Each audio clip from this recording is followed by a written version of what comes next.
Are you there? Yo.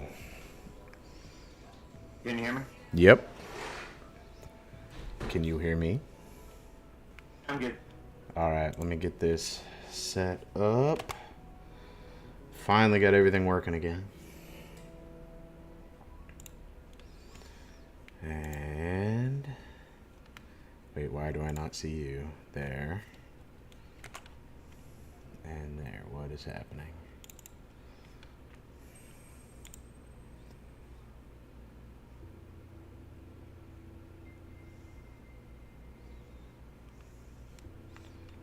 Okay.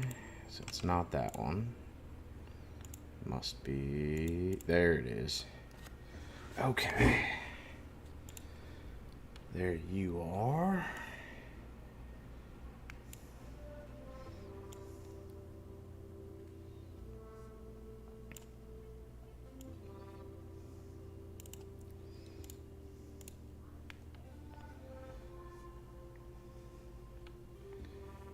All right, you about ready?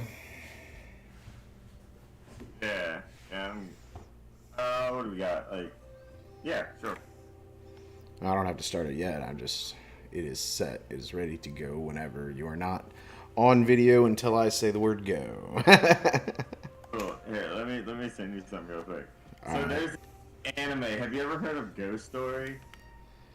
No, but for the record, they can hear us right now. They just can't see us. Oh, they can, dude. Everyone should watch this anime, Ghost Story. So, here's the deal.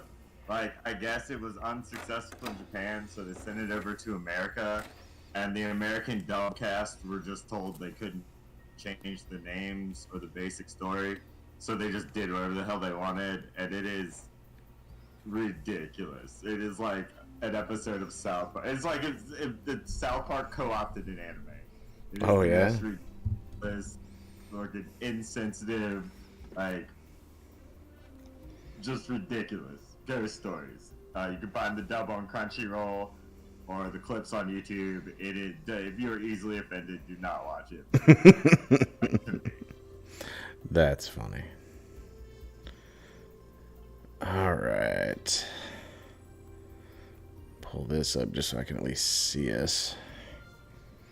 But if you use the subs, it's still it's an average Japanese anime. Apparently bombed over there. Sub is great. There we go. So at least I can see stuff if people want to say hello. And get my lighting right. Nope, that's a little bright.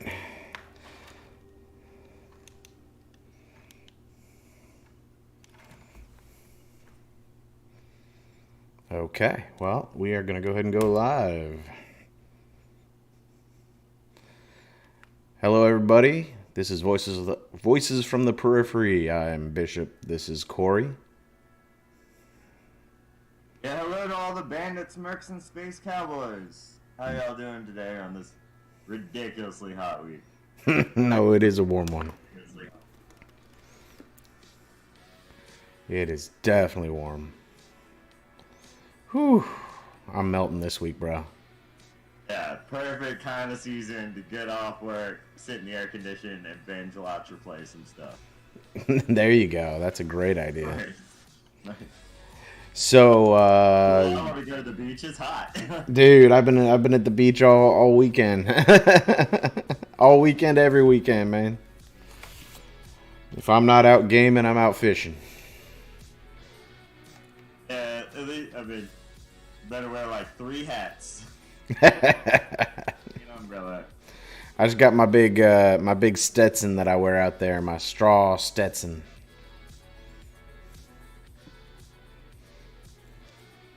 Alright, man, so, actually, Bishop, you had talked to me about, trying to do something a viewer had requested, talking about, using melee weapons in mech combat, which is an interesting topic, but I kind of derailed it, more broad, which is, I want to talk about realism versus the rule of cool. Okay. Let me just use Game of Thrones as an example.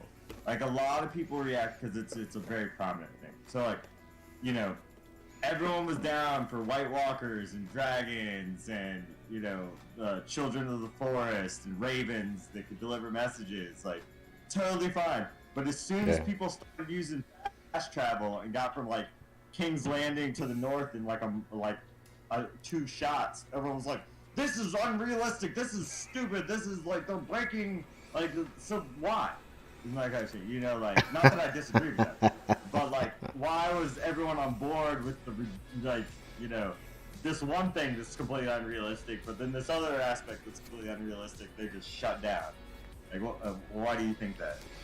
I mean, I'm gonna be honest on that particular factor. I'd not really been privy to the fast travel aspect, but why do people freak out over certain things?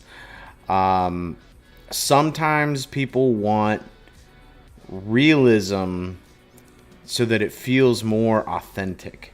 So the traveling from King's Landing to wherever. Sometimes people want to see how hard it was to actually make that journey. It's not like, oh, this was super easy.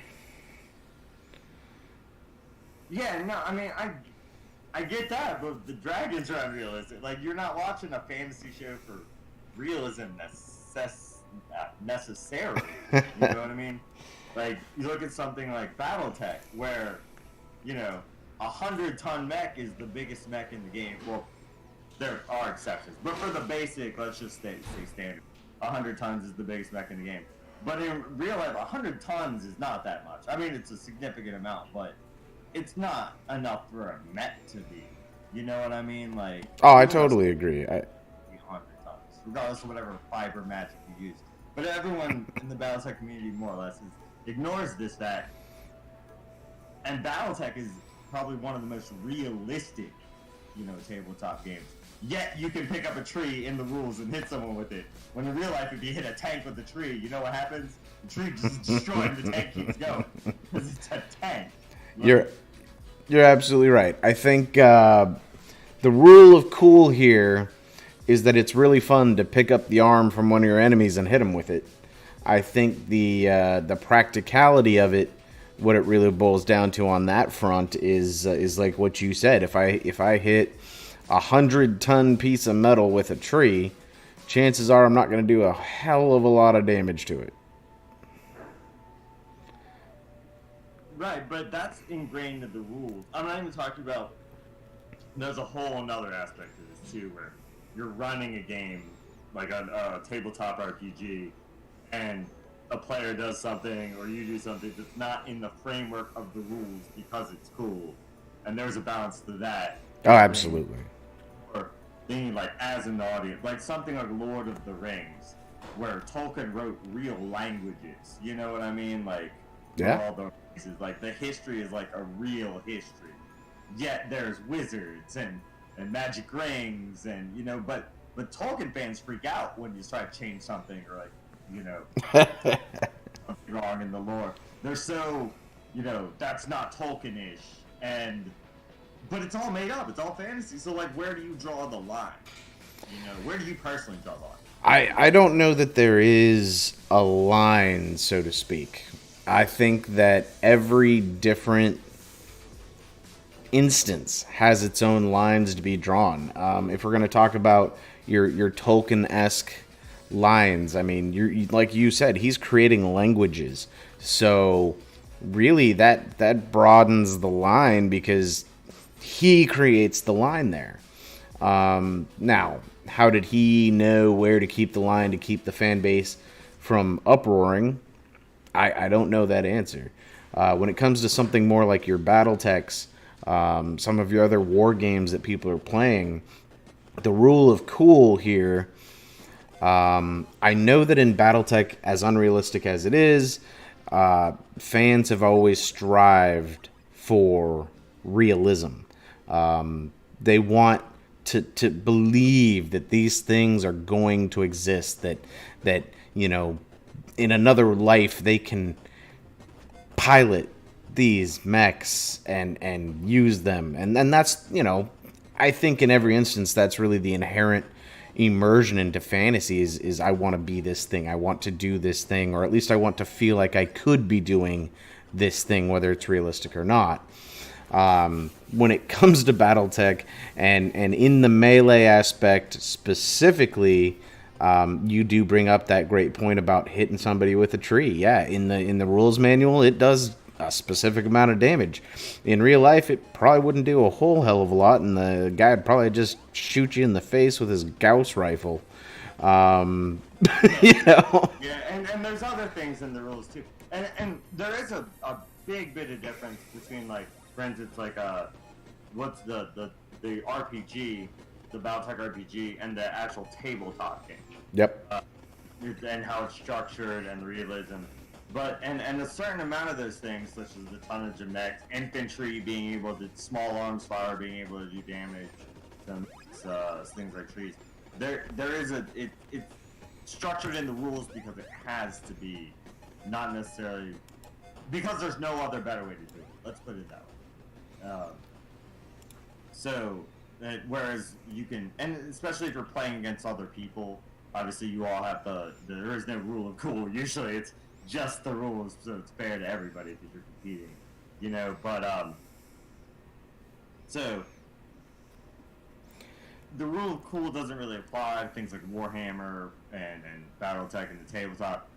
You just have to deal with the framework that the authors made, and they try to keep it as real as possible. And I guess we as recipients of the game or players in the game, like, just abide by their structure. We are a bit more beholden. You're absolutely right. I think that the rule of cool, and I mean, I have my limited experience with the D&D world. I know you've got a lot more of that than I do. I mean, ultimately, I think that for anybody that doesn't fully know what we're talking about, the rule of cool here is sometimes it means bending the rules just a little bit to create a situation that is just cool, that the rules don't specifically allow. Sometimes it's bending the rules, sometimes it's even breaking the rules, and a lot of the times it happens when your game master says, I'll allow it, you know? No, traditionally, I mean, me as a game master, like, usually, like, I will allow rule bending or breaking if it doesn't offer a strategic advantage. Like, I want to add flair to this, or like these two or if it's creative. If it's real creative, I'm like, you know what? Let's go with it. Who cares? You know, because the games are supposed to be fun. I mean, I understand that that's a personal thing. There are different types of RPGs. There are groups that play political games, Game of Thrones type stuff. There's groups that play mercenary, you know, action, adventure, horror. So each, you know, what I'm saying may not fit your particular play style or your play group. Some groups are very structured, and that's how that works. But for me, like, we're all playing for fun. You know what I mean? Like, Absolutely. Way a player's enjoyment. 100%. The enjoyment of the game, it really does boil down to, you know, what you're going to allow. If somebody wants to do something that you think is going to be really fun, and like you said, if it doesn't offer a strategic advantage in a way that especially affects the story, I mean, I would say even in a crazy fight that is not necessarily plot sensitive, I'm sure a lot more game masters are going to be a little bit more lenient when it comes to things like that. Although they also have to realize that if they allow it once, players are going to ask for it again. So you got to look out for that backlash of now it's an important fight and you let them do this. Yeah. But, you know, those of you that don't play, you know, watch movies, TV, anime, read books even, like, to better explain it to you, I'll turn to a movie like Pacific Rim. In Pacific Rim, the first 5 minutes, like, look, these monsters came out of here. Like, we built giant robots to fight them. This is what we do now. Like, we built walls, it didn't fucking work. Like, let's enjoy your movie. Like, it sets the rules to the world right there. Like, if you're expecting realism, if you want some serious explanations of why this is happening, like, we ain't got time for that. We want to watch some robots fighting some monsters. We're just gonna get ready. And there's the rules that it set, like the rule of cool. Like, yeah, it doesn't matter how these things really work. Like, doesn't matter how we build giant robots. Doesn't matter where these monsters come from. Let's just go into it. And some things have long, entire chapters, entire sections of the movie dedicated to explaining, like, why this is happening, how this is happening, what the specifics are, like, trying to make time travel scientific and stuff, instead of, like, Doc Brown being like, well, I slapped that thing into the DeLorean and now we're going. Absolutely. Some of the things to bring up some examples of rule of cool versus practicality, specifically to the one guy who asked, his question was, not the rule of cool, but he wanted to know about specifically about melee. I had another guy who was interested in infantry, things of that nature. They're brought up in several books, and it does beg the question, can you practically use infantry and melee between behemoth tanks, like bipedal behemoth tanks? Practically, like, no, in my opinion. But game mechanically, oh yeah, I'll hit someone with a tree. I don't care. I'm not gonna be like, well, I could shoot this guy with my small laser, or I could just take a swing and see what happens. Like, why not? or infantry.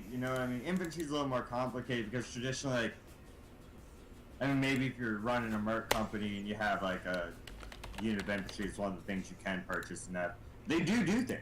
There are applicable rules for them, things they can do, not just in combat. There are vehicles they could have, recovery and repair vehicles, salvage vehicles for after the battle, preparing during, laying traps. You know what I mean? Like, realistically, you blow up a canyon with some battle mechs in it. I don't care how many tons they are. Rocks win. A tree won't win, but a rock will win. A big enough one. Absolutely, I think you're totally right. And back to the rule of cool again. They built mechs with, with melee weapons ingrained. Hatchet man, axe man. Yeah, these are things that exist. This is, and I'm gonna pull one up right now. Let's see. Infantry art. This is, I think, a MechWarrior Online image, but we'll go ahead and.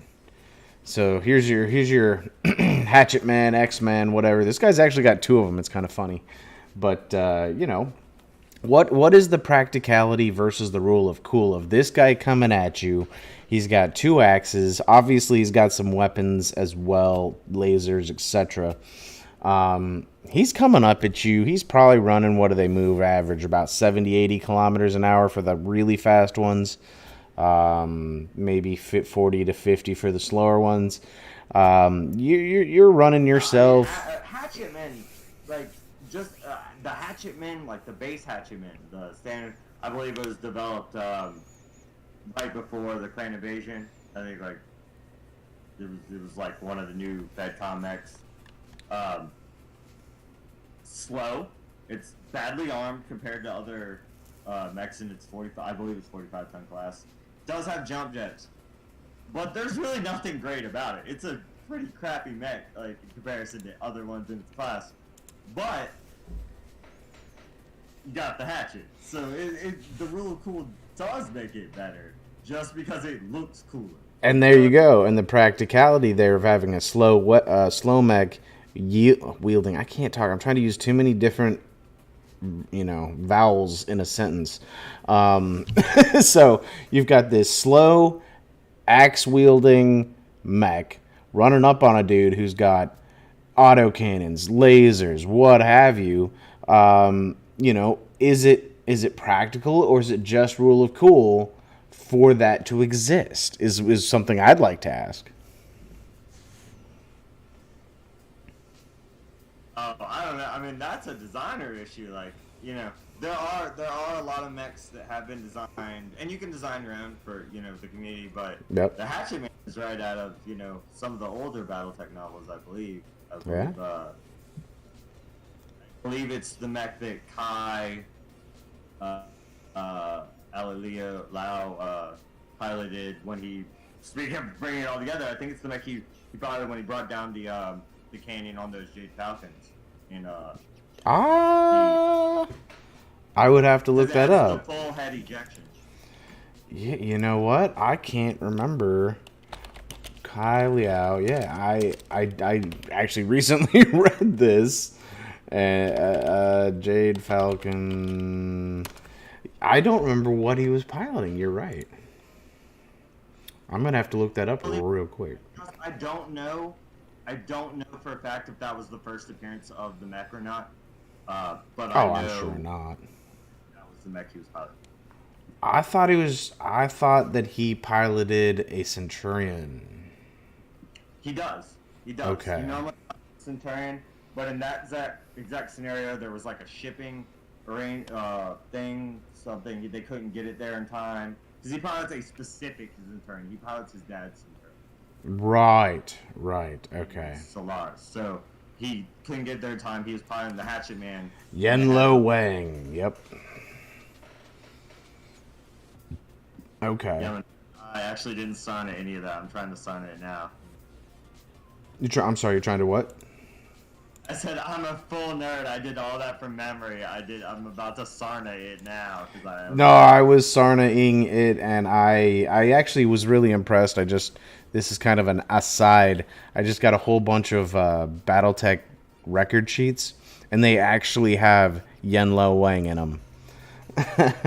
Kai's personal Centurion, or his dad's, whatever you have.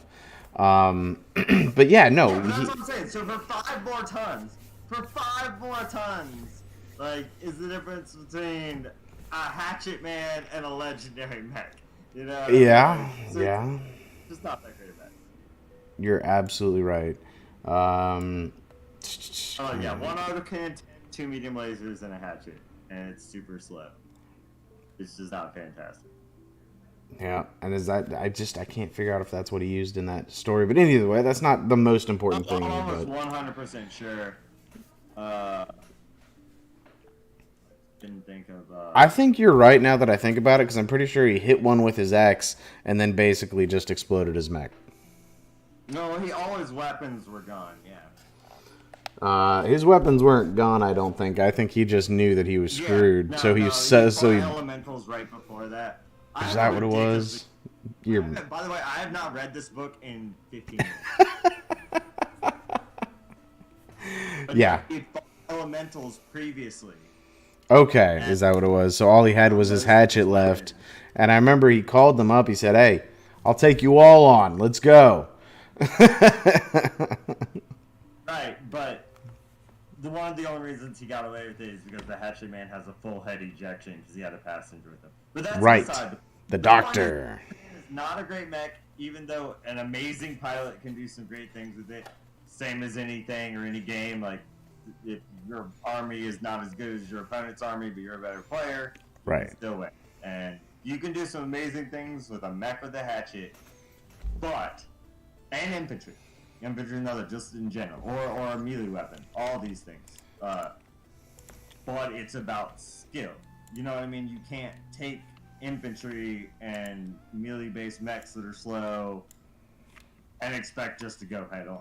You gotta be creative. You gotta be smart. It's gotta be worked into your strategy. I totally agree.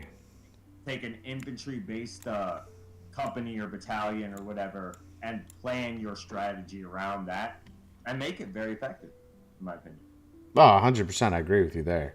I think it's very possible for infantry to play an integral part in a battle. I mean, if you look at the Great Death Legion, come on, they were like the most famous guys for doing that. Like, that was their bread and butter. Is hey, let's go take some crap because we don't have any mechs, but we want those 3 mechs, so let's blow up 5 mechs to steal these 2. But even in those books, there's a rule of cool versus realism. I know those were like some of the first books, but the fact is that spoiler. I don't know if y'all want spoilers. Spoiler alert! Spoiler alert! Bleaching books.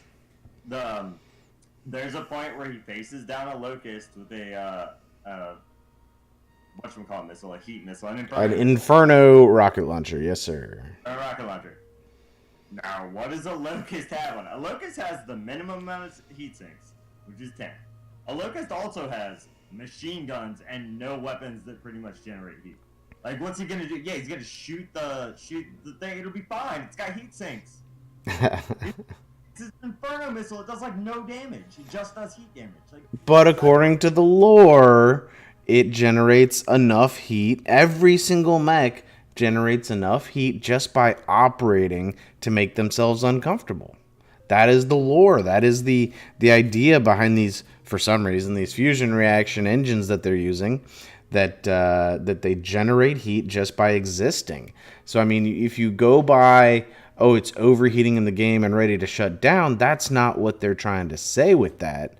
What they're trying to say is these guys are wearing bikinis and Speedos inside these things with cooling vests. But you know, Inferno missiles aren't rare. You can load a whole thing of them. Like, you can hit a mech with 20 Inferno missiles, and sometimes it'll overheat, sometimes it won't.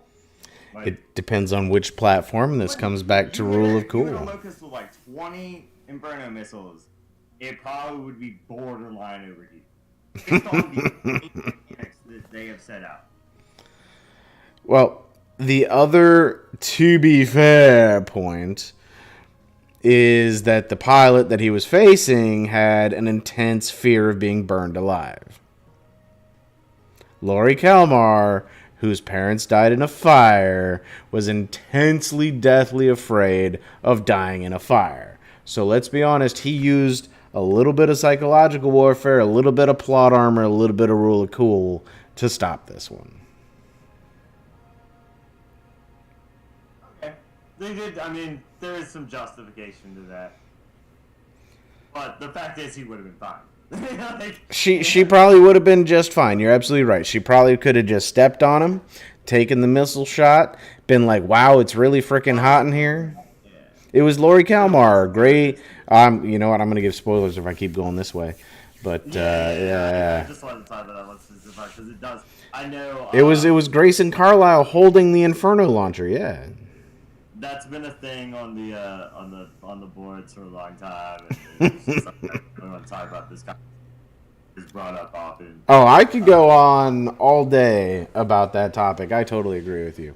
But that's a very prominent one, and we couldn't get through this conversation without bringing it up. But no, yeah. Absolutely. But what it boils down to for me.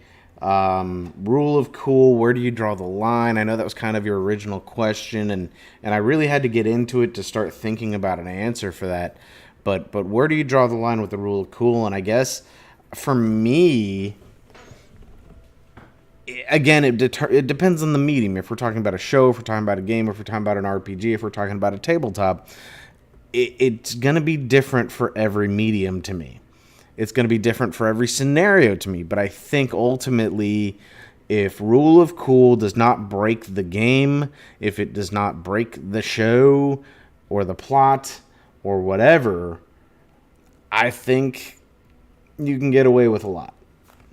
You can, but you notice how as soon as I brought that up, you started justifying it by giving realistic reasons why it wasn't unrealistic.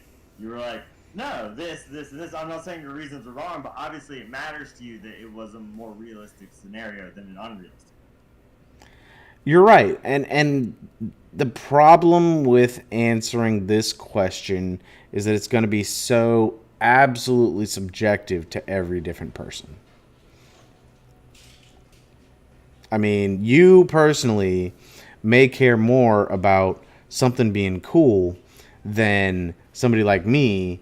And I'm like, oh, well, I want this to be more realistic. And then, you know, the artist in the moment, whether that artist is the player, the game master, the writer, the whatever, the artist of the rule of cool action has to be the one to draw the line. And then, it might be the game master drawing the line for a player or whatever. But you've got to draw your own lines on that one, and that's why it's really hard to actually answer that, because you're absolutely right. Yeah. There's tons of things that I would say, oh, that's rule of cool. But yeah, then I'm going to try and justify it to make it seem real. Like, how could that actually happen? Because to me, being more realistic and outrageous is more cool. That's my line.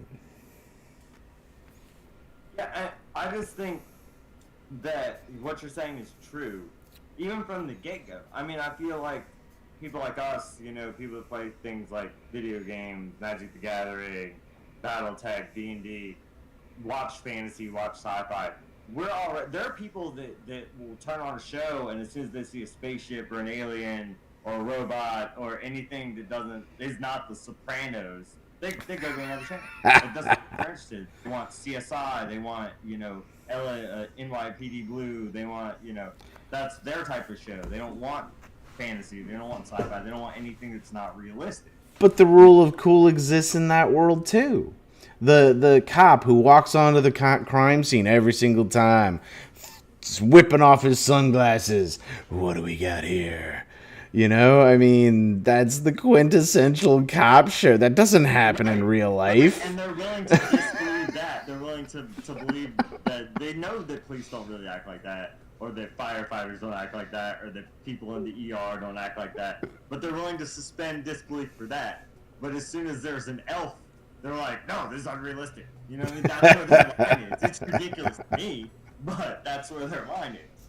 Like, I only watch realistic shows. You're like, well, do you? Yeah, like you watch CSI. You don't. No way those people in Friends can afford that apartment. They have day jobs. It was rent controlled.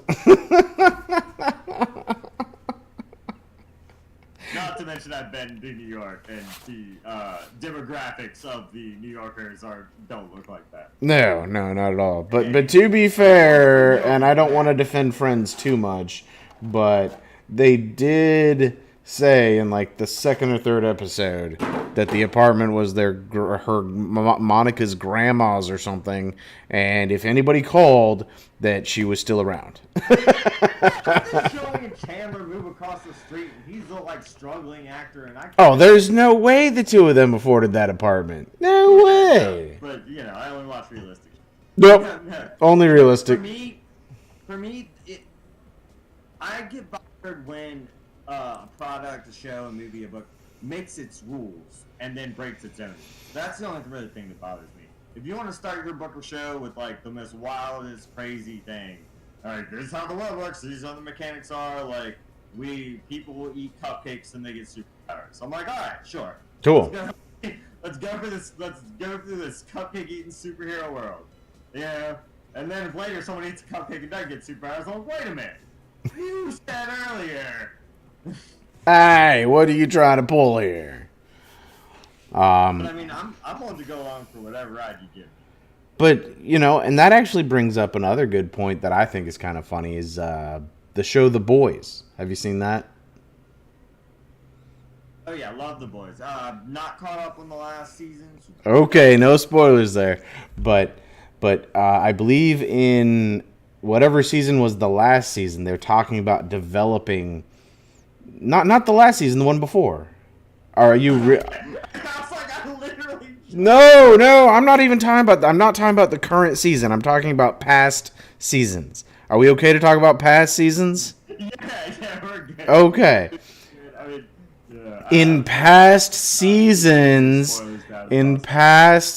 they are developing this drug, the V or whatever it's called. Yeah. To it's a big part of the first season, so if you've seen the show at all. That's what I'm saying. I'm trying to be. You're blowing up over here. I'm not spoiling anything. It was just that I was like, don't talk about the last season, and then you're like, in the last season.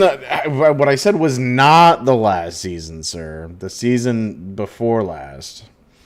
And by last season, I meant 3, not 4, no, right? I got you. It was just the Yes. No, I got it now. I get it now. I got it. Okay, let's continue.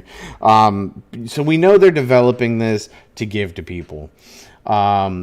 So what breaks their own rules in your cupcake scenario, I think, is actually pretty apt, is getting this drug will either kill you, give you something horrendous, or make you Superman. I mean, like, how do you determine how that works? Like, that's kind of a crazy rule here. You're saying I'm going to go inject myself and I can become the Human Torch, but I feel all the fire. Or, Yeah, but that's the rules of their world, and I'm willing to accept that. The Boys Okay. is a good show. Oh, it's a great That show. are easily offended, I wouldn't recommend. But No, that is not. That is a mature audiences and thick-skinned audience show. I mean, it's based off of a graphic novel, and those are rarely Gentile. well, they can be. I mean, I depends. said rarely. I didn't say never. No, they're great graphic novels. Oh no, they're all great. There's very few that I've read that aren't great, but they're usually very in your face. In my We'll experience. table that. All right, we'll have to have another episode on graphic novels that I am completely talking out of my rear here because I've only read like 5. And there are a lot out there like that, but that's a whole nother discussion. Maybe I'm just drawn to those. Maybe that's why my experience is those, that I'm drawn to those violent, mean, crude graphic novels. But I believe... Yeah, and if you were a 16-year-old girl, you'd read 16-year-old girl graphic novels. Wide, You're right. You're right. It's an art form. It's a wide art form. It is. It is. I'm definitely not bashing it. That is not what I mean by any way. I mean, one of my favorite movie series was actually one of the first to be shot as accurate to the graphic novel as possible. Do you know what I'm talking about? Well, I mean, Sin City was pretty close. That's the one. Ding, ding, ding. Winner, Was winner. pretty close. Sin City. That was it. Sin City, that series. Nailed it, one. You nailed it in one, bro. You got it. Like, off the bat. And I love it because that opening scene with, what was it? You're going to flame me for even mentioning this name now. Because of last time. It was Josh Hartnett, and I don't remember who the female... What did I just do? Oh, crap. I hit a button. Okay, we're good. Josh Hartnett and whoever the female of that scene was, what I was so impressed by after I learned this was that the entire movie only got made because they nailed that scene. Because was it Rodriguez that wrote it? Robert Rodriguez? Did he do Sin City? Who did Sin City? I know. Miller was the original. Yes, Robert Miller. Thank you. Miller was the author. Rodriguez was the director. And if they he basically had shut down a ton of offers to shoot that movie until they presented him with that opening scene, and he said, "If you do the rest of the movie like this, I'm on board." But they killed it. Anyways, that's just a fun fact for me. It was a different time. I mean, 2005, 3 years before Iron Man. They just didn't make movies out of comic books. It was a very interesting thing when Sin City came out. That's not a factual statement, Blade. Blade, yeah. I mean, the original Superman in the 70s and 80s, too. I'm saying... Punisher movies before Sin City and a couple of Hulks, but none of them are great. Batman. See. They don't just... Anyways, the point is the fact that they nailed that stylistic of black and white with some color, of the dialogue, of the filmography. That's actually one of my all-time favorite films for how it was done, not necessarily for the actual movie itself. But anyways, I believe you wanted to get into a segment today about some games or something. Is that what we talked about? Oh yeah, I wanted to do it. Are we playing or not? But I mean, I'm like So That's fine. We'll keep this going. Let's keep totally this going. The sequel came out in 2014, and it just wasn't as good.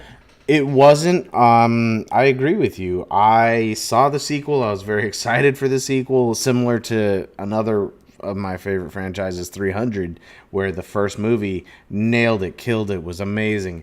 They used the same cinematography styles as the originals. They used the same, in some instances, the same actors, the same, and it just these follow-ups have just landed on their face. And don't get me wrong, I love Clive Owen.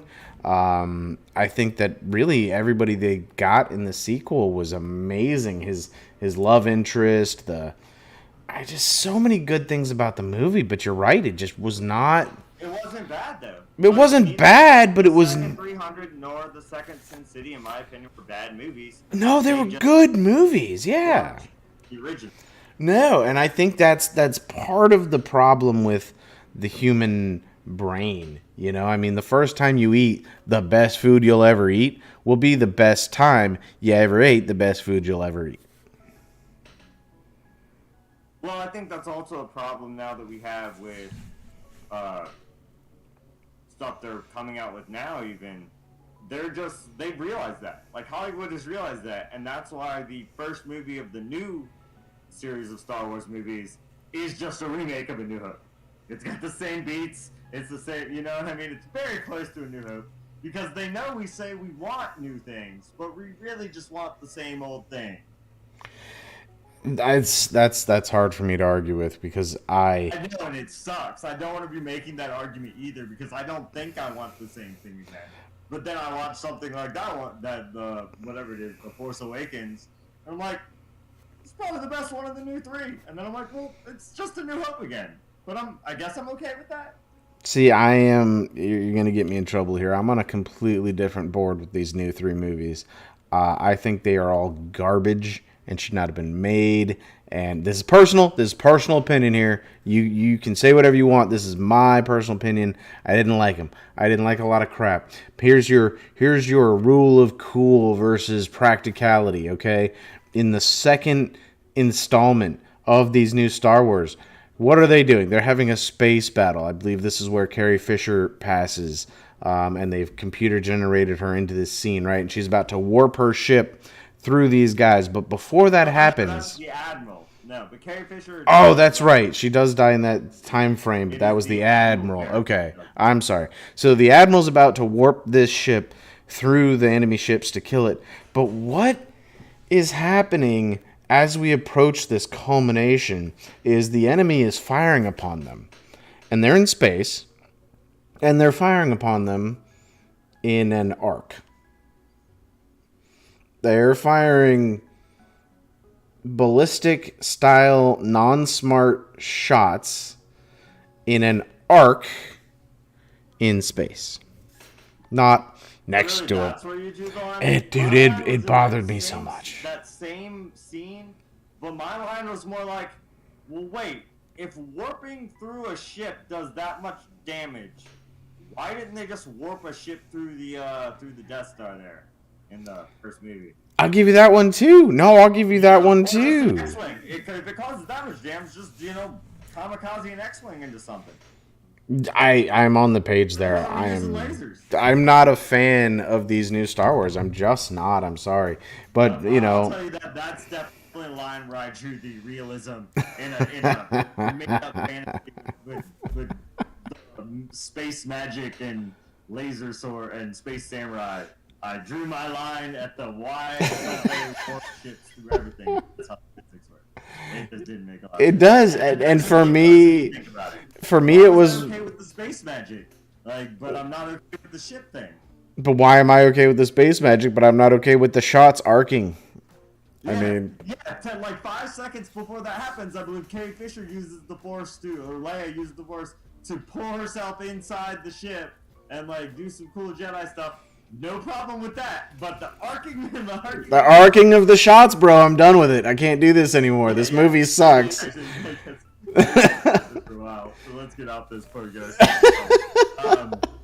Disney. Hey, we're not on a strict time limit. You talk about whatever you want. We're definitely definitely not getting Disney sponsorship. Hey, but I love The Mandalorian. I'm just gonna put that out there.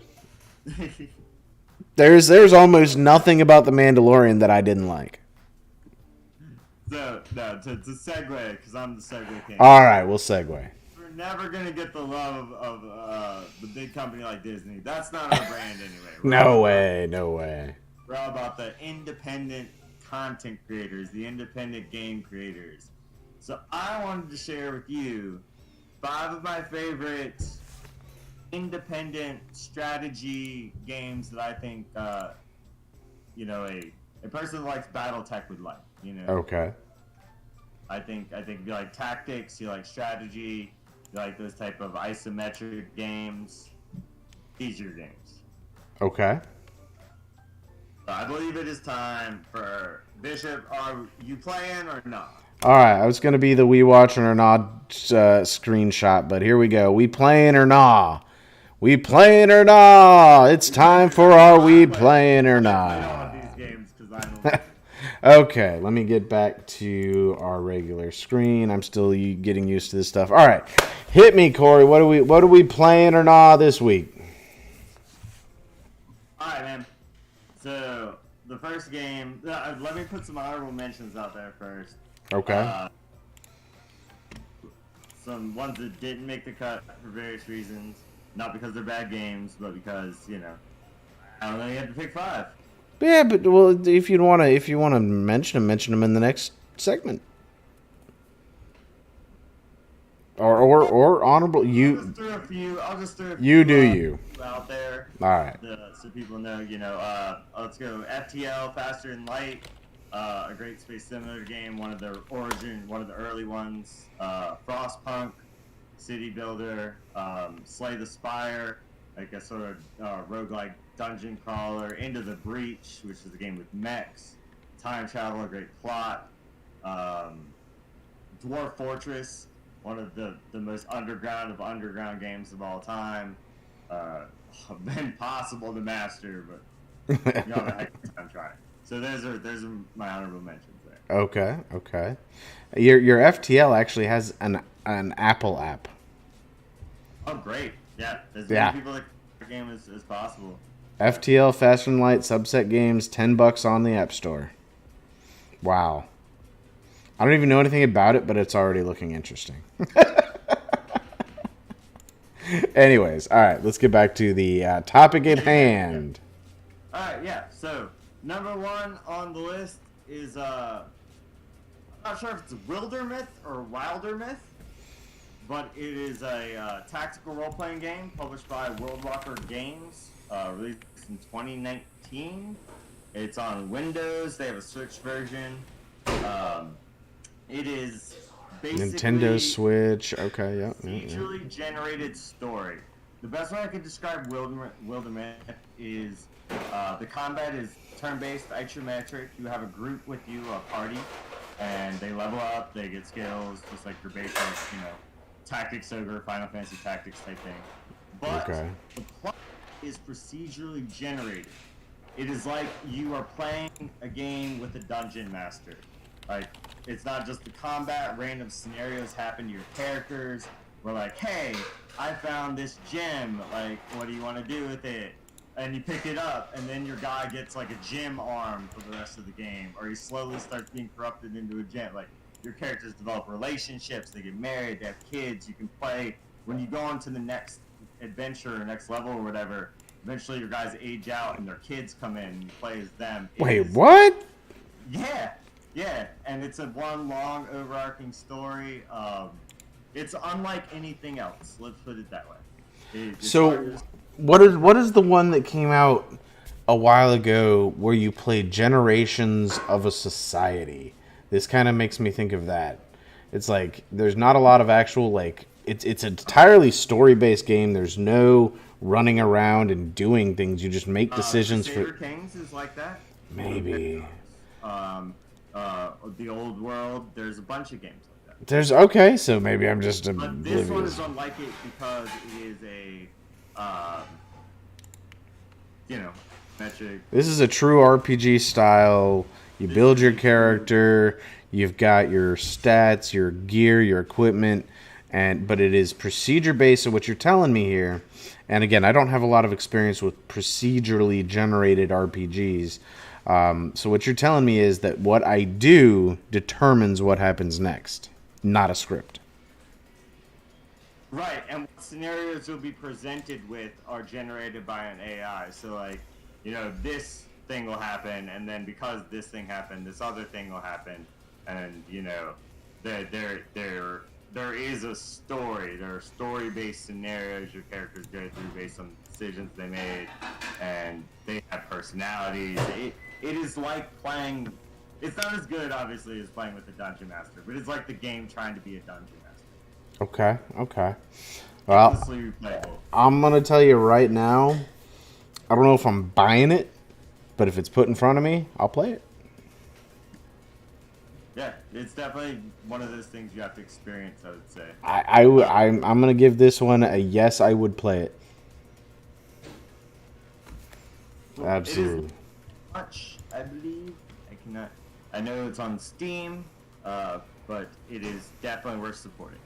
100%, I'm going to check it out, and if it's within my budget, I'll probably give it a shot. And I'll say it does have a.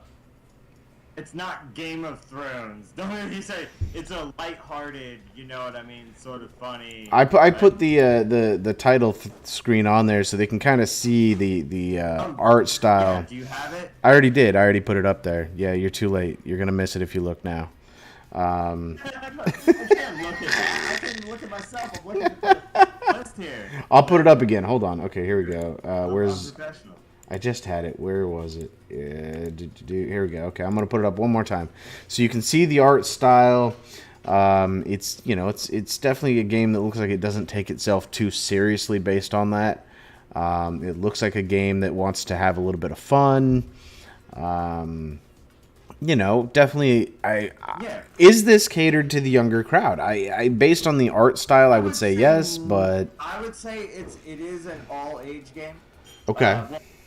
It's probably too difficult for like a 7 or 8-year-old because there is strategy, there is like leveling your guys. So I would say 10 up, 10 and up would be good. I guess I was more thinking content wise. Is this like a adults only or No. I would say it's all ages, fun for the whole family. Okay. It's a game that you can get off of work and play one stage, and not play for a week and come back and play a stage because it's not that intensive. There's not like side quests and stuff that you have to like remember items to do. It's just pretty relaxing, pretty chill. Can be difficult. Characters will die, and you will have to replace them with other characters, especially if playing on the harder difficulties. It's not a cakewalk. It's not Pokemon. Is there an end game or is this a perpetual game? There are bosses. Without spoilers, obviously, but yeah. Yeah, there is an overarching storyline. Monsters get tougher as you go through. It definitely.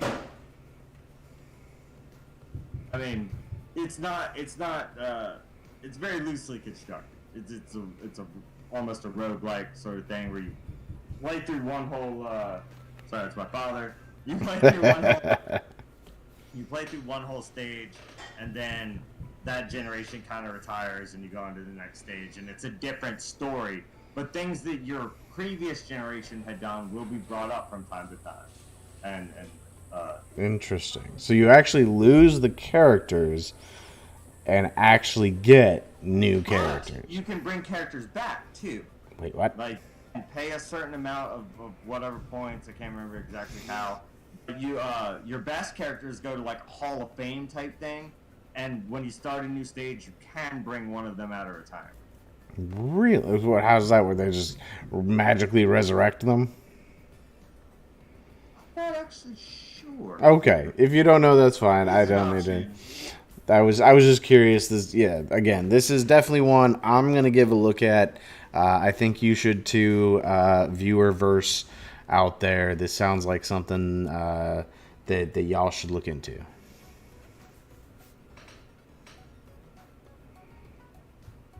Okay, for this next one, I know don't smoke kids. It's bad. But I have to pull out a cigarette for this one because it is completely in the opposite direction. Uh-oh. All right, what's the title? I'm going to look up It's some delved images. and you know, What's the dark as you can get. I need a title so I can look up some images. Darkest Dungeon. Darkest Dungeon. Oh, it looks like they've already got a 2. This is a Kickstarter. This is interesting.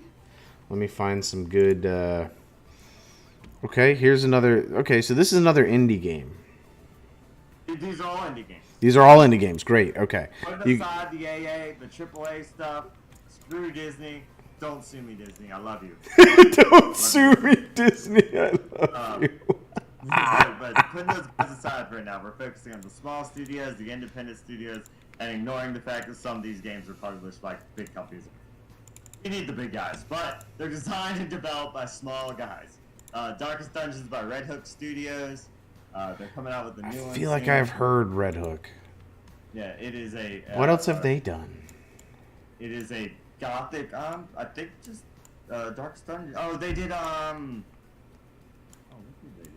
I feel like I've heard that name before. Here we go. I'm gonna pull up the Darkest Dungeon. Nah, I don't know that one. Anyways, so here is the title for Darkest Dungeon with the bandit-looking dude with his, scarf over his mouth and his gun and his sword, and you've got the old medicine man-looking, stork-looking dude, and what actually kind of looks like a machine person that looks like a robot. Yeah, so Darkest Dungeon is a game. It's roguelike, turn-based, side-scrolling, obviously, like not a isometric one. Okay. It is a game for masochists.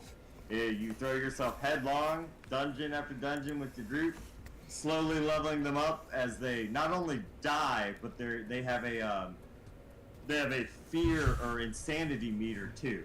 Wait, what? In a dungeon, the crazier they go, and some of them go real crazy. Really?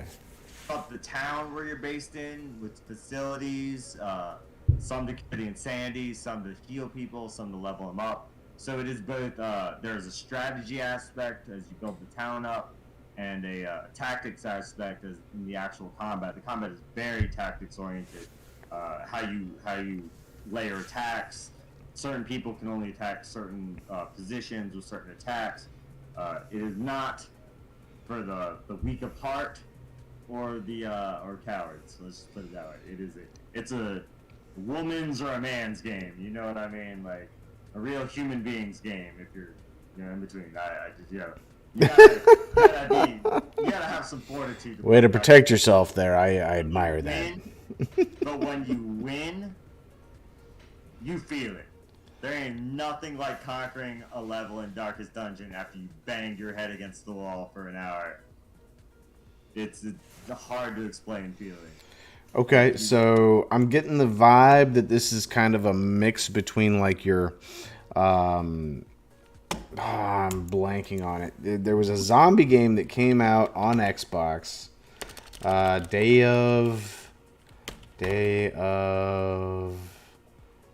No, what was Is it? it? The Town Builder where zombies... No, it was Xbox where this was a zombie game. It was a third person, different selectable characters, and characters died, and when they died, they real died.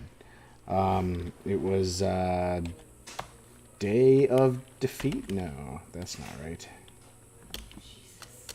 There's quite a few zombie games, and a lot of them are not quality.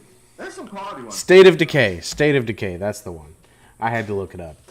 State of Decay 1 is one of my all-time favorite games based on how realistic they made the fear factor feel.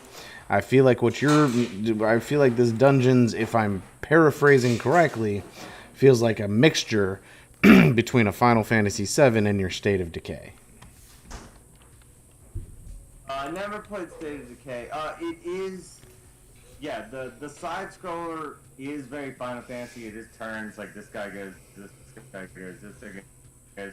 But your positioning also matters. Front, middle, last guy, and the enemy's positioning matters. Yeah, that mattered in Final Fantasy. That's what made me think of it. It's very adult. It's very basically you go into the dungeon with the torch. You have a certain amount of room in your pack. It does focus on a little bit of realism. Your guys can't carry everything. You know what I mean? They can only carry what they can carry. They have weight on them. They have to camp. And the longer you're in the dungeon, the darker it gets, the crazier, the harder the enemies, and the crazier your guys get. Interesting. And so, beating a level is what, coming out of the dungeon? So each level, there's like the I'm trying to remember specific, but there's a boss at the end of each like specific area, and it's not procedurally generated. You know, some of the dungeons themselves are procedurally generated. Really? Like the design, the layout of them. But there's a structure. There's different bosses, and there's a story. It's not like super, Final Fantasy type story. Really, the story is just a loose structure that the mechanics of the game are focused on. The mechanics are the star of the ship. You know what I mean? Right. Crawling. So I'm looking at a screen right here that's supposed to be gameplay. I've got 4 heroes and 4 bone zombies, whatever. They're all 2D essentially, and this is what we're looking at throughout the game. Is that what you're referring to? Is these battles are basically? That is a combat scene, right? Right, correct. So you can only bring 4 people into the dungeon, but by as soon as you get most of the facilities going in your town, you'll have a rotating group of 20, 30 guys that you go in with 4, 2 or 3 come out. 2 of them are crazy. They got to spend some time in the mental institution. You got to go back in. You got to grab 4 new people. You know what I mean? Okay. And it might take all 20 of these people to get through the dungeon. Yeah, multiple classes, you do runs. You go in and you try to get to the objective. Sometimes you make it, sometimes you don't, and you have to go in again. But each dungeon has a specific objective, and sometimes you make it, sometimes you don't. Okay, I'm gonna say I'm hesitant. If I walked up on this game without having heard anything about it, I'm probably gonna pass. But with your enthusiasm, this is something I think I would still give a thumbs up to. I'm gonna give it a shot.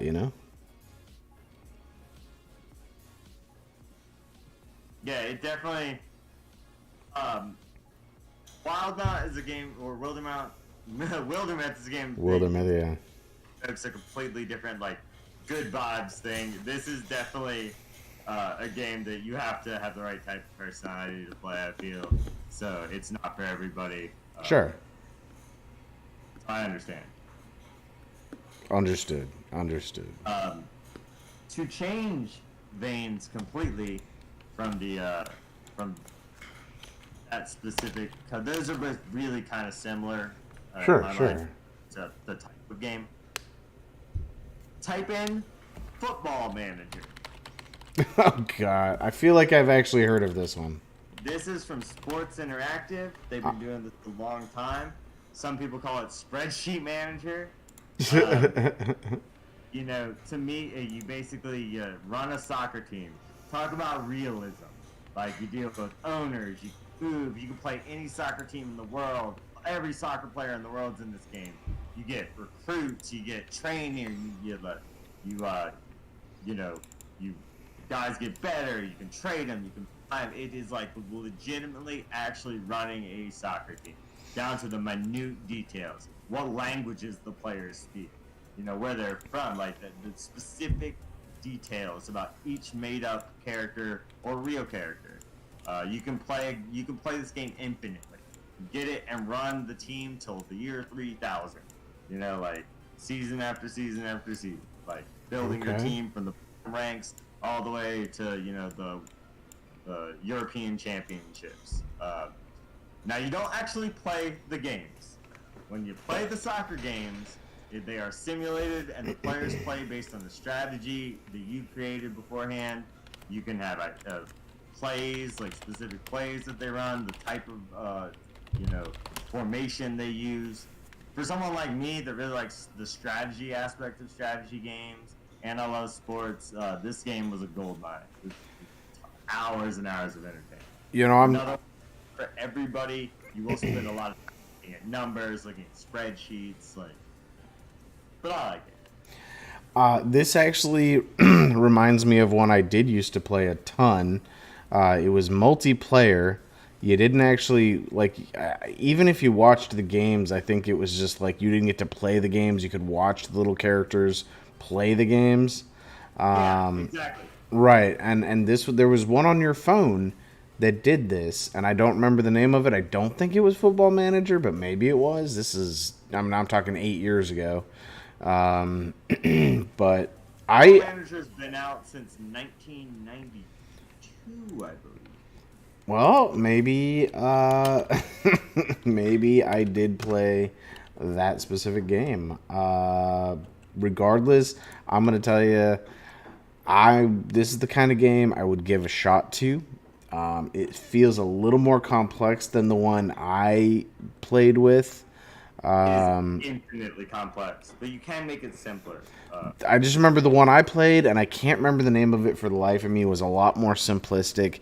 You still had your players, you still had, their contracts and whatnot. But it was much more simplified.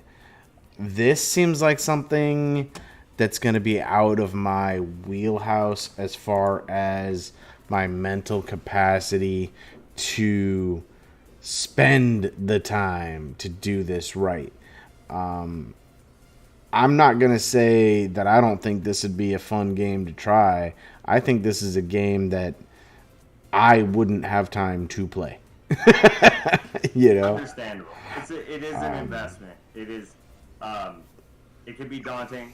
The amount of tabs you have, the amount of menus and everything. It is not something you can just pick up and play and feel like you're doing a good job. Now, of course, you can pick it up and play it, but you're not going to get the full experience unless you. No, I fully agree. I think this is a game you've got to invest in. You've got to really kind of know what you're getting into. You've got to understand that world maybe a little stronger than I do. I'm not going to say that this sounds like an unfun game. I am going to give you a big nah on that one, though. Yeah, I understand. It's definitely an investment. Yeah, that one's just out of my wheelhouse. I think it would be fun. I think I'd never give it enough time to actually do it. Fair. Very fair. So, next one, number 2 on my list, it's called Rim World. This one I feel like I've heard of too, but I know I haven't played it. It's defined as It's an indie top-down construction and management simulation. Okay. Which basically means it's a base builder. You are a small group of people, like a small group of survivors that lands on this planet, and you have to build a base to survive. And then you pick one of the AIs. There's different AIs to be basically the world generator or story generator. And it will throw things at you. Bandits, random aliens, scenarios.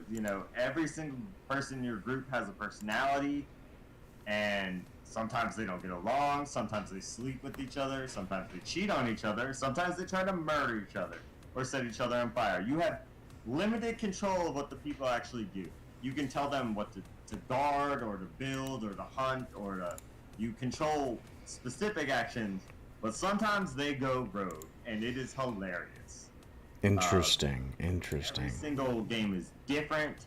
You know what I mean? You can change the settings as to what resources are on the world, but basically you get your guys mining, you use the stones to build walls or guns or, whatever you need. Then you build your base from a little hut to a fully functioning, basically space bunker, and you get more people in your group, and they die, and you can recruit people, and it's another one like Wilder Myth that it is a story generator.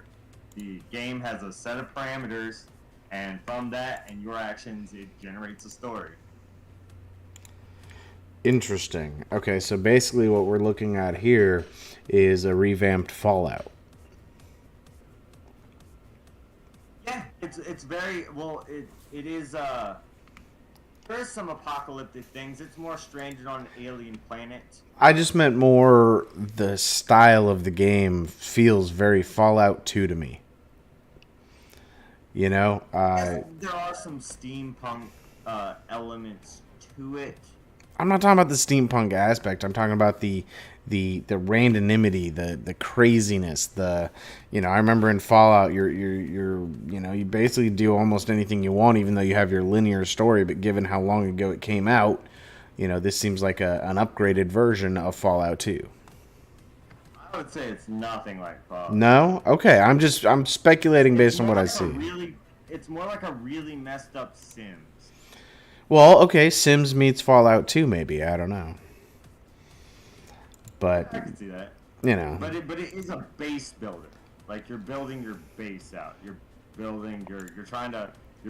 Your guys need food. Is it a base defense game? Do people attack you, or are you really just managing the society? Like,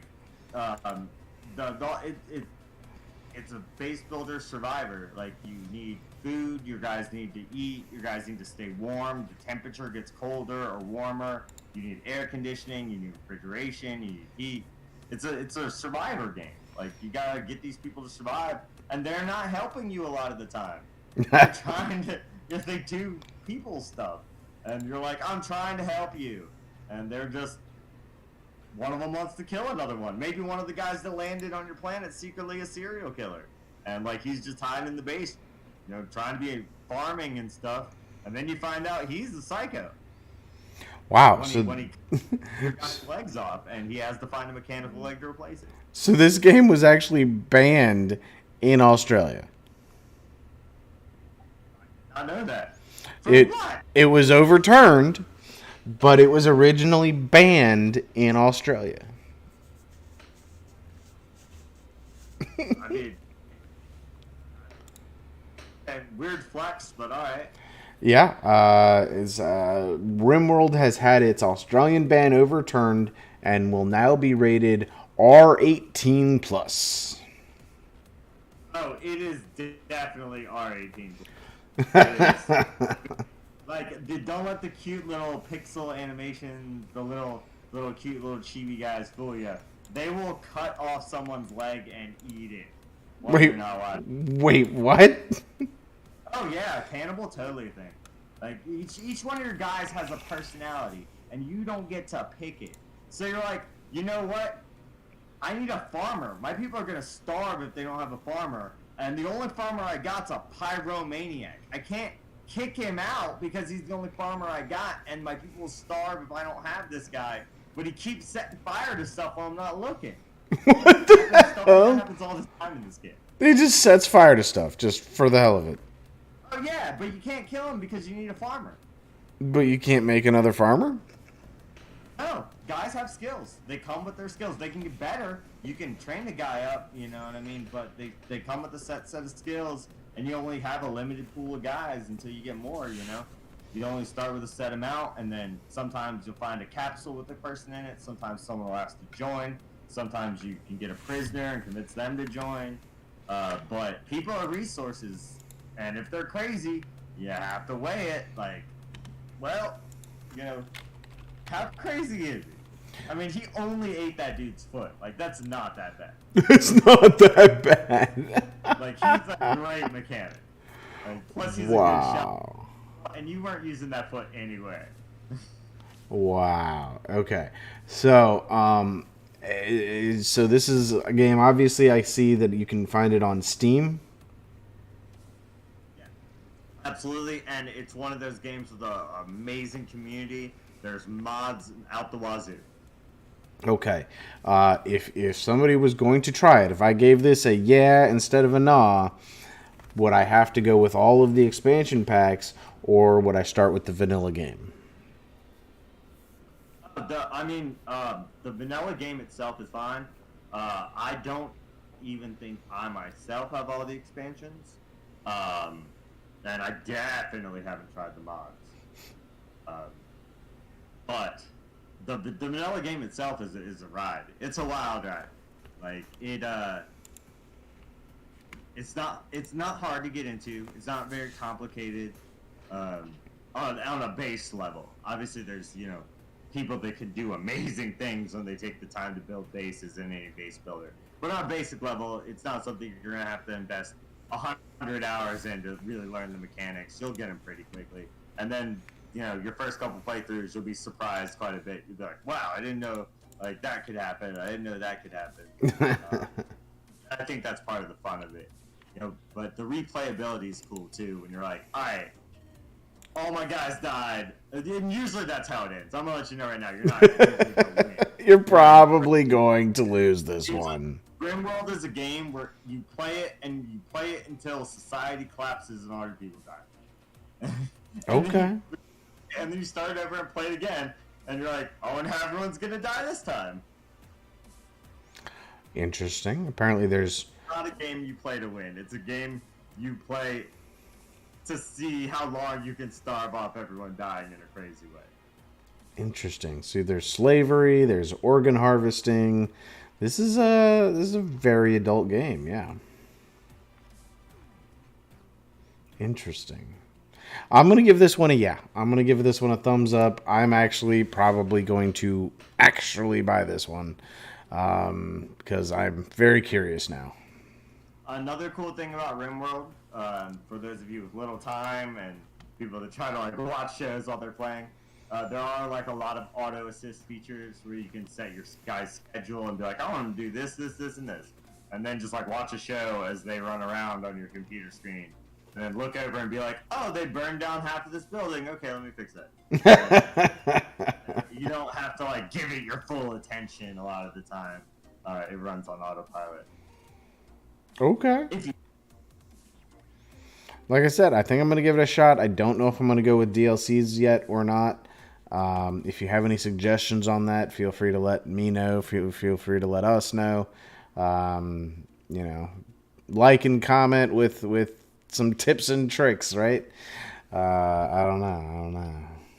Yeah, there's tons of. I mean, once you just play it with the vanilla and then see, like, I know there's everything from like turning it into medieval time, to turning it to different, uh, basic, entirely different settings. Just using the game's basic mechanics and frameworks to turn it into almost a completely different game. Okay. And then the colors, from what I understand, are very mod friendly. So there's a lot of stuff out there you can do with RimWorld. Okay. Cool. I like it. Giving a thumbs up on that one. Here, thumbs up. You can actually see it. The number one on the list, if you have played the previous four, or if you're familiar with the previous four, I said, is kind of probably going to throw you for a loop, because I'm sure people watching this, like, I heard this, like, "Oh, I kind of know what type of game Corey likes. Like, open-ended, flexible." And the number one game on my list, the number one indie tactical or strategy game on my list, is a game called the Banner Saga, which is nothing like that. It is a three-part. It's really three games. They released it in three different parts: Banner Saga 1, 2, and 3. That form one long story. It is beautifully drawn. It is everything from a visual novel to a tactical game to a strategy game where you control, like, where you manage your groups, like a mercenary groups almost, resources, to a Final Fantasy Tactics type combat thing, to an RPG. It's all of these things in one. And Wait, what? they come together to form an amazing story about a group of people traveling across this world during the Norse Ragnarok. Like, the end of days has come. Like, the giant wolf has come to fight Thor, and destroy the world, and these people live in this world, and they can't do crap about it because they're people and the gods are fighting. And you're just traveling with this group of people that you are the leader of, trying to keep them alive as you and your main group of heroes walks across this world trying to find salvation. A beautifully drawn, beautifully written, beautiful music. One of the best, not indie games, one of the best games I have ever played. Okay. So the battle style seems to be very, like you said, is that tactics. You said there's got to be some harvesting and what, base building aspects to it, or Not base building, but you travel with your group across the world, and they get bigger and smaller. You have a certain number of warriors, a certain number of civilians. You'll be asked to make decisions because you are the leader. Like, should I do this or should I do this? Should we take shelter here? Should we do that? Oh, you messed up. This dude's dead and you lost 10 people. Like, oh, you got, like, you know, you make real decisions with hard actions, and it's not Mass Effect. There is no good or evil decision. There's no, I'm going to play a dick and do this. I'm going to play a good person and do this. right? Your alignment doesn't change. It is just what you decided. Do we rob these people for food? Yes. All right. You're an asshole and your people live. No. You're a good guy and your people die. That's the kind of decisions you have. Like, there is no right or wrong. There is, you do this and this guy dies, or you do that and those people die. That is how your decisions are. Interesting. I'm gonna say I'm interested. This one sounds like a go for me. It sounds like one I may not even be able to get to time-wise, but the interesting factor is certainly there. I'm gonna give this one 2 thumbs up, and actually I really do want. So where do you? Is this one another Steam or is this Nintendo Switch? Like, what is this one? Oh, I believe originally it was a computer game. It's definitely on Steam. You can buy them all, the Banner Saga trilogy. But I believe it is. I know it's at least on PlayStation. It's a wide. This game is very, very well reviewed and very, you know, it gets the appropriate amount of attention, at least. You know, it's in the Epic Game Store. It's on Steam. It's on PlayStation. I would hope it's on Xbox, but don't quote me on that. You know, I don't know. I don't know if that's on Xbox or not. Banner Saga. I'm gonna have to look it up because now I'm curious. Xbox? It's on the Xbox One. Okay, yeah. Fantastic. And it's actually that's used. Okay, I was gonna say it's actually affordable. No. It is normal game price. Well, for the trilogy, but like yes. I said, the game came out in 3 parts. It is 3 games. Like, so even if it's like you're like looking at it and you're like, oh, I thought it'd be cheaper. It's the price of a game, right? Instead of like sale for being an older game. It's still 3 games. It's not 1 game. It's like getting Assassin's Creed 1, 2, and 3. Like, it is 3 different games that all connect. That you can carry certain things over into. It is one long story. Oh, so they do connect, kind of like Mass Effect. Yes. Okay. They're one long story. I'm gonna give this one a yeah. Yeah, I think I already said that, but it's. I'm very interested. I'm gonna look into. I'm start adding these to my wish list. That's really what I'm doing. I'm adding these. The ones that I'm gonna play, I'm adding to my wish list. They go on sale. I'm gonna pop them. If I have a good month, I'll pop them. You know, I got a free time, I'll grab one. But I'm gonna add these so I don't forget them. But no, I think these are all pretty great titles. The only one that I'm really would not make an effort to go jump on was the Football Manager. And that's more for personal reasons than the fact that I don't think it'd be fun. I think it'd be a lot of fun. I will give you this warning about Banner Saga. So, if you're buying it, make sure you know what time Steph gets home, because you do not want her to catch you crying and have to explain to her why you're crying at a video game. Because it's like that. That's not going to happen. Story. I'm not going to cry during a video game. Okay. I'm still not going to cry during a video game. Come on. Oh, yeah, man. It's a tearjerker. I'm not saying it's not, but I'm not going to cry during a video game. That's all I'm saying. I might. Who knows? You know, break my own rules. You know, realism versus rule of cool. Um, See what I did there for a full circle? Boom. Yeah. Way a segue back. So, hey, do you have any call-outs of the week? Oh, yeah, shout out for the week, man. You want to go first? Actually, I do. I don't have the media up right now, but I want to give a shout-out to this... I'm not sure what to phrase them as. A developer. Godspar is a group that I just recently learned about. They have a really interesting version of BattleTech that they have developed for themselves. They've turned it into a gladiatorial RPG mod, essentially, for tabletop. This is like one of the first mods that I've seen for a tabletop game. Yeah, I'm really interested in learning how to do it. I'm really interested in streaming it, and we're going to have some of that content on this show in the future. But my big shout out is to Godspar and their what is it? I'm blanking so hard, and I can't bring up the page because I'm using you for Discord there. It is BattleTech Electrodome. Let's see if that comes up and make sure I'm saying that right. BattleTech Electrodome. You know, why don't I just look up Godspar's website? Beyond Electrodome. Yeah, there it is. Godspar Games. Yes, that is the one. Handle this, Bishop. So what is this thing? This is literally it's a mod for your BattleTech Destiny and RPG. You know, it's run off of BattleTech Destiny rules. They have assured me that it is very portable to your BattleTech Classic.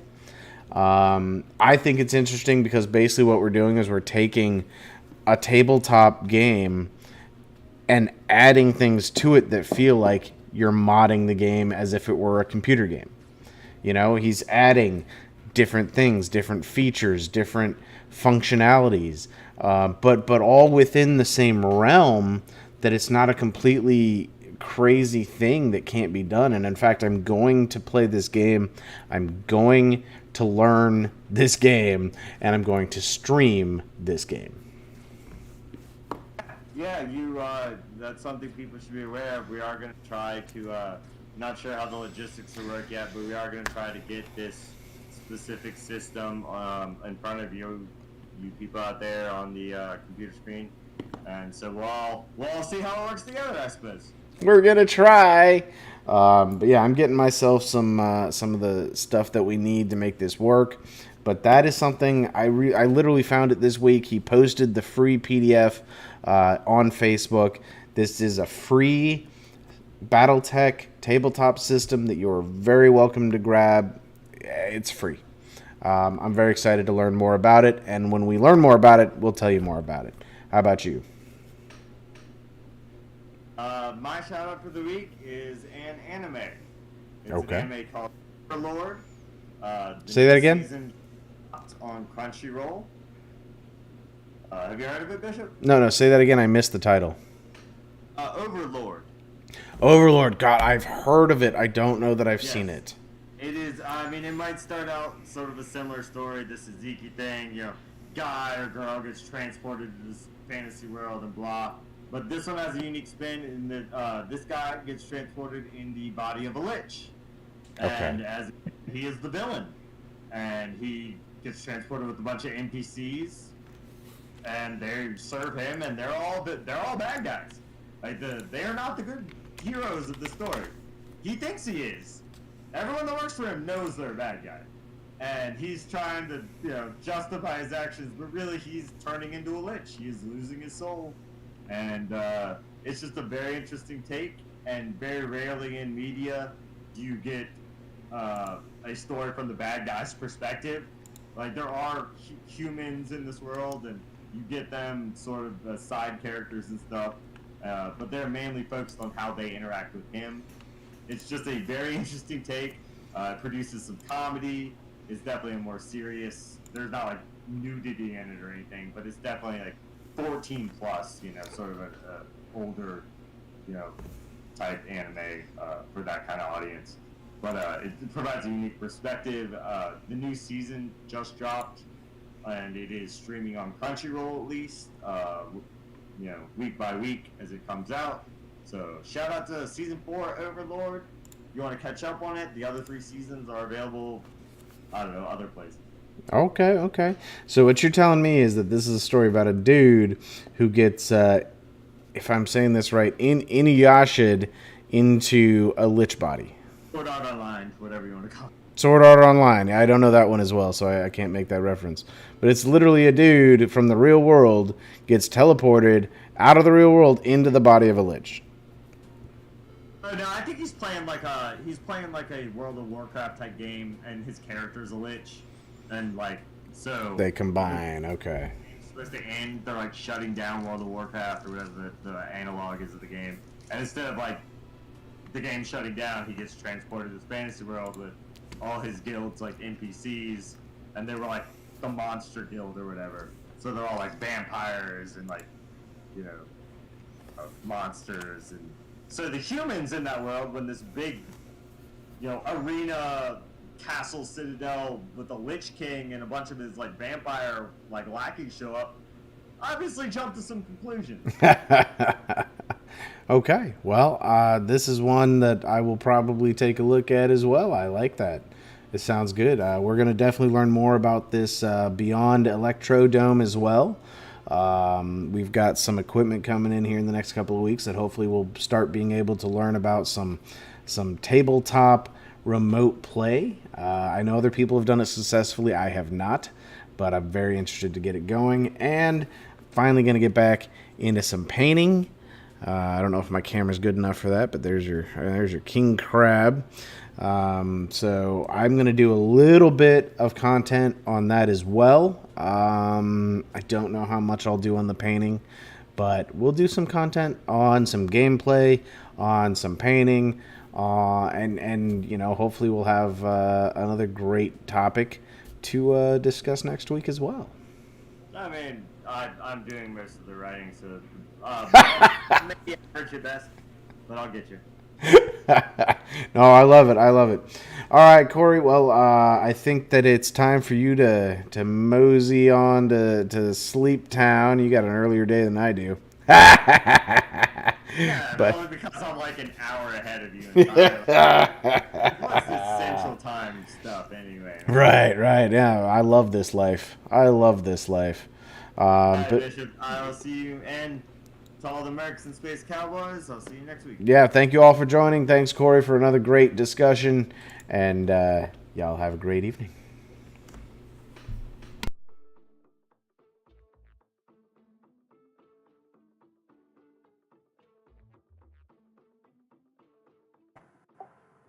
Are we still on?